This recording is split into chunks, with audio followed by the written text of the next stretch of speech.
చరిత్రలో ఈరోజు ఫిబ్రవరి 13 Gregorian calendar ప్రకారం సంవత్సరంలో 44వ రోజు. సంవత్సరాంతమునకు ఇంకా 321 రోజులు మిగిలి ఉన్నాయి. సంఘటనలు 1931 ఫిబ్రవరి 13న న్యూఢిల్లీ భారతదేశ రాజధానిగా నిర్ణయించబడింది. జననాలు భారత కోకిల సరోజినీ నాయుడు 1879 ఇదే రోజున జన్మించారు. సుప్రసిద్ధ పండితులు గట్టి లక్ష్మీ నరసింహశాస్త్రి 1880లో జన్మించారు. సీనియర్ కమ్యూనిస్టు నాయకుడు మాదాల నారాయణస్వామి 1914 ఫిబ్రవరి 13న జన్మించారు. ఆర్య సమాజ్కు చెందిన ప్రముఖ నాయకుడు నూతి శంకర్రావు 1930 ఇదే రోజున జన్మించారు.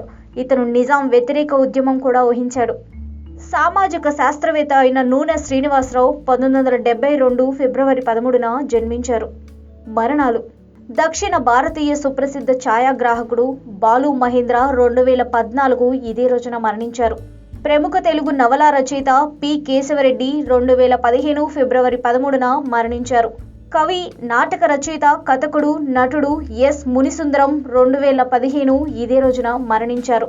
ఇతను 1937లో జన్మించారు.